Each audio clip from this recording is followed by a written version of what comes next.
الحمدللہ الحمدللہ وکفا وسلام علی عبادہ الذین اصطفیٰ اما بعد۔ اللہ تعالیٰ نے 4 راتیں ایسی عطا فرمائی ہیں جس میں رحمت اور خیر کے دریا اللہ تعالیٰ بہا دیتے ہیں۔ ایک لیلۃ البراءت، شب برات 15 شعبان المعظم کی شب، اور ایک شب عرفہ، عرفات کی رات، اور تیسری لیلۃ الجائزہ، چاند رات، اور چوتھی ہے لیلۃ القدر، طاق رات، شب قدر۔ رمضان المبارک میں اللہ تعالیٰ نے لیلۃ القدر ہمیں ایک بہت بڑی نعمت عطا فرمائی ہے، اور عجیب بات یہ ہے کہ قرآن پاک میں جب اس کا تذکرہ فرمایا تو یوں فرمایا کہ خیر من الف شہر، یہ وہ رات ہے جو 1000 مہینوں سے بہتر ہے، اور اس رات کے بے شمار فضائل ہیں۔ اتنی فضیلت والی چیز ہے، اتنی بہترین خیر اور بھلائی والی رات ہے، لیکن تعیین نہیں ہے۔ اللہ کے محبوب صلی اللہ علیہ وسلم نے فرمایا کہ طاق راتوں میں اس کو تلاش کرو۔ اس بات کو سمجھانے کے لیے علماء کرام نے ایک عجیب مثال دی۔ فرمایا کہ ماں باپ اپنے اولاد سے بڑی محبت کرتے ہیں، تو ماں بعض دفعہ کیا کرتی ہے کہ اپنی اولاد کو کچھ دینا تو چاہتی ہے، لیکن چاہتی ہے کہ اس کا شوق بڑھے اور یہ اس کے لیے جستجو کرے، تو اس چیز کو گھر میں ہی چھپا کر کہتی ہے کہ بھئی چیز تو ہے، تلاش کر لو، خود ڈھونڈ لو، ڈھونڈ لی تو آپ کی ہو گئی، نہیں ڈھونڈی تو نہیں ملے گی۔ وجہ کیا ہوتی ہے؟ ماں دینا تو چاہتی ہے، لیکن یہ بھی چاہتی ہے کہ اس چیز کے لیے اس کا شوق بڑھ جائے، اس کا اشتیاق اس میں بڑھ جائے، لگ جائے اس میں۔ تو وہ بچہ گھر میں تلاش کرتا ہے اور اس کو کہیں نہ کہیں اپنی چاکلیٹ یا اپنی ٹافی یا اپنی من پسند چیز مل جاتی ہے، تو بچہ بھی خوش ہو جاتا ہے اور ماں بھی خوش ہو جاتی ہے۔ بالکل اسی طریقے سے اللہ رب العزت اپنے بندوں سے 70 ماؤں سے زیادہ محبت کرتے ہیں،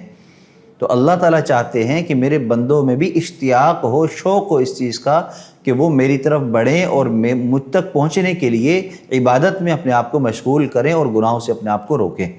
تو اللہ تعالیٰ نے بہترین رات تو عطا کر دی، لیکن ساتھ ساتھ یہ بھی فرما دیا کہ طاق راتوں میں اس کو تلاش کرو، کوئی ایک رات ہوگی۔ تو اسی لیے علماء کرام نے فرمایا کہ ہر طاق رات میں اپنے آپ کو عبادت میں مشغول کریں اور ہم اس رات کو تلاش کریں۔ اللہ تعالیٰ نے کوئی نہ کوئی اچھی چیز کو کسی اور چیز کے اندر چھپایا ہے۔ جیسے علماء کرام فرماتے ہیں اللہ تعالیٰ نے اپنی رضا کو اپنی اطاعت میں چھپایا ہے، کہ جو بندہ اللہ کا مطیع فرما بردار بنے گا اس کو اللہ کی رضا ملے گی۔ اسی طریقے سے اللہ کی نافرمانی، ناراضگی کو اللہ تعالیٰ نے اپنی معصیت میں جو ہے چھپا دیا ہے، کہ جو انسان گناہ کرے گا وہ اللہ اس سے ناراض ہو جائیں گے۔ یا اللہ کی ناراضگی سے بچنا ہے تو معصیت کو چھوڑنا ہوگا، اور اللہ کی رضا کو حاصل کرنا ہے، اللہ کا قرب پانا ہے تو اللہ کی اطاعت کرنی پڑے گی۔ اسی طریقے سے اور بعض علماء یوں فرماتے ہیں کہ اللہ تعالیٰ نے اپنے اولیاء کو اپنی مخلوق میں چھپا دیا ہے۔ کون اللہ کا نیک بندہ ہے، کون برگزیدہ ہے، کون ولی ہے، یہ اللہ کو پتہ ہے، یہ بندے کو پتہ ہے کہ اس کے کیا عمل ہے۔ کئی مرتبہ ایسا ہوا اللہ کے محبوب صلی اللہ علیہ وسلم کے زمانے میں کہ کسی صحابی کو کوئی فضیلت عطا ہوئی تو اس سے سوال ہوا کہ کون سا ایسا عمل کرتے ہو کہ اللہ کے ہاں یہ مقام مل گیا۔ مثلاً بلال حبشی رضی اللہ تعالی عنہ کہ جو ہے زمین پر چلتے ہیں، جنت میں ان کے قدموں کی آہٹ سنائی دیتی ہے، اتنا بلند مقام کیسے ملا؟ سوال ہوا۔ اسی طرح کے اور بھی بے شمار واقعات ہیں۔ قصے مختصر کہ اصل بات یہ ہے کہ ہمیں اللہ تعالیٰ کو راضی کرنا ہے، اور اللہ کی رضا مخلوق کی خدمت کے ذریعے حاصل ہو سکتی ہے۔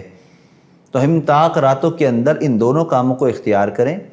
کہ ہم ان نیک بندوں کو تلاش کریں جو اللہ کے ولی ہیں، ان کی ہم خدمت میں جائیں، اور ہم اللہ کے آگے اپنے آپ کو جھکا کر عاجزی اختیار کر کے لیلۃ القدر کو حاصل کریں، تاکہ اللہ کا قرب ہمیں حاصل ہو جائے اور اللہ ہمیں بھی اپنے نیک بندوں میں شامل فرما لے۔ یہاں ایسے رہے کہ ویسے رہے، دیکھنا یہ ہے کہ وہاں کیسے رہے۔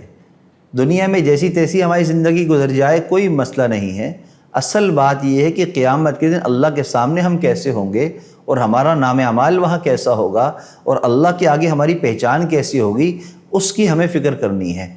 اور اس کی فکر تب ہوگی جب ہم انسان ان خاص موقعوں کو ضائع نہ ہونے دیں اور طاق راتوں کو ہم تلاش کریں۔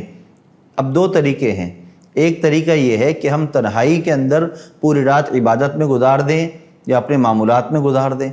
اور دوسرا طریقہ یہ ہے کہ ہم ایسے اللہ کے ولیوں کو تلاش کریں جہاں پر بیانات کا سلسلے چل رہے ہوں، اجتماعی عمل کے سلسلے طاق راتوں میں چل رہے ہوں، تو کچھ وقت ہم وہاں پر بھی گزاریں، اور نیت ہماری کیا ہو کہ اللہ میں تو بڑا گناہگار خطا کار ہوں، پتہ نہیں میری عبادت قبول ہو نہ ہو، میری دعائیں کہیں مجھ پر مار نہیں دیائیں، یہ اللہ کے ولی ہیں، نیک لوگ ہیں، ان کے ساتھ میں مل کر بیٹھ گیا ہوں، ان کی دعاؤں میں شریک ہو گیا ہوں، اللہ ان کی برکت سے مجھے بھی قبول فرما لے۔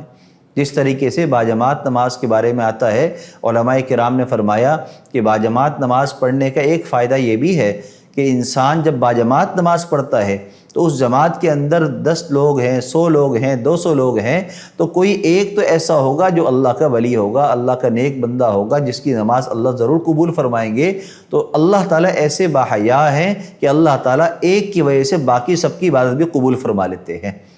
جیسے فرمایا لیلۃ القدر وہ رات ہے کہ جس رات میں جو ذاکرین ہوتے ہیں، جہاں پر اللہ اور اللہ کے رسول صلی اللہ علیہ وسلم کے تذکرے ہو رہے ہوتے ہیں، ایسی مجالس میں جو لوگ بھی آ کر جڑ جاتے ہیں، اللہ ان جڑنے کی برکت سے سب کی مغفرت فرما دیتے ہیں، اور فرشتوں کی طرف سے سب کو پیغام ملتا ہے مغفور لہم، تم سب بخشے بخشائی یہاں سے لوٹ جاؤ۔ تو ہمیں لیلۃ القدر کو تلاش کرنا ہے اور اللہ والوں کی صحبت کو اختیار کرنا ہے، نیک مجالس کو اختیار کرنا ہے، اور طاق رات کو ہم نے اللہ کی یاد میں گزارنا ہے، نہ کہ وقت گزاری میں۔ جس طرح آج کل یہ ہونے لگا ہے کہ ہم طاق رات کو، لیلۃ القدر کی رات کو ہم جاگنے کی رات کہتے ہیں، حالانکہ یہ لفظ غلط ہے، یہ جاگنے کی رات نہیں بلکہ دعاؤں اور عبادت کی رات ہے، اللہ کو منانے کی رات ہے۔ تو ہم اپنے اس جملے کو بھی صحیح کریں کہ یہ جاگنے کی رات نہیں بلکہ عبادت اور دعا کی رات ہے۔ اب عبادت اور دعا آپ پوری رات کریں تو نور نارا نور ہے،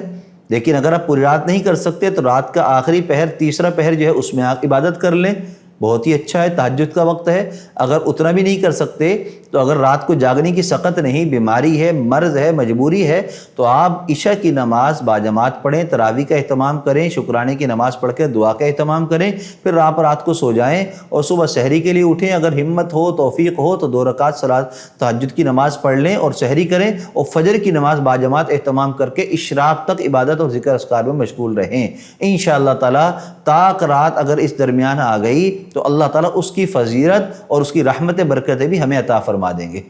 تو اس طریقے سے اگر ہم کر لیں گے تو ہمارے لیے ممکن ہے کہ ہماری بھی نجات ہو جائے اور ہماری بھی بخشش ہو جائے اور ہم طاق رات کو حاصل کر لیں۔ اور اپنے عمل کو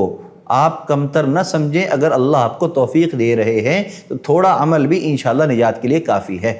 بالکل ایسے ہی جیسے حضرت یوسف علیہ السلام کو جب جو ہے بازار میں بیچا گیا، آپ کے ساتھ معاملات ہوئے تو آپ کے خریدار تو بڑے بڑے تھے، عزیز مصر نے آپ کو قیمت دے کر خریدا، لیکن ایک بڑھیا کا واقعہ تفسیروں میں آتا ہے، وہ بھی اپنی جو ہے دھاگے کی اپنی جو ہے وہ گٹھری لے کر آئی خریدنے کے لیے۔ کسی نے کہا کہ اس قیمت میں تو یوسف کو خریدے گی؟ کہنے لگی کہ مجھے پتہ ہے کہ میں خرید تو نہیں سکتی، لیکن قیامت کے دن یوسف کے خریداروں کا نام آئے گا تو میں بھی اس میں ہوں گی، میرا نام بھی آ جائے گا۔ بالکل اسی طرح جیسے حضرت ابراہیم علیہ السلام، خلیل اللہ علیہ السلام کے بارے میں آتا ہے کہ جب ان کو آگ میں ڈالا گیا نمرود کی طرف سے، اور آگ کو اللہ تعالیٰ نے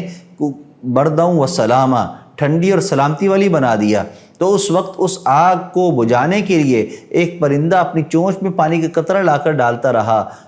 کسی نے اس سے پوچھا کہ بھئی یہ تیری اتنی بڑی آگ تیرے اس پانی کے قطرے سے کیسے بجھے گی؟ تو اس نے کہا کہ بجھے گی تو نہیں، لیکن قیامت کے دن اللہ کے سامنے میں آگ بجھانے والوں میں تو شامل ہو جاؤں گا۔ تو اصل حقیقت یہ ہے کہ ہم عاجزی کا راستہ اختیار کریں اور اپنے آپ کو دوسروں کے ساتھ، نیک لوگوں کے ساتھ جوڑیں، اور اس رات کے اندر عبادت میں، بیانات میں، اولیاء اللہ کی صحبت میں ہم گزاریں، اور ہماری نیت یہ ہو کہ اللہ ان کے ساتھ جڑ جانے کی وجہ سے تو آپ بھی ہمیں بھی قبول فرما لیں۔ اللہ ہم سب کو لیلۃ القدر تلاش کرنے کی اور خوب خوب اللہ کو منانے کی، اللہ کو راضی کرنے والے اعمال اختیار کرنے کی توفیق عطا فرمائے۔ وآخر دعوانا ان الحمد للہ رب العالمین۔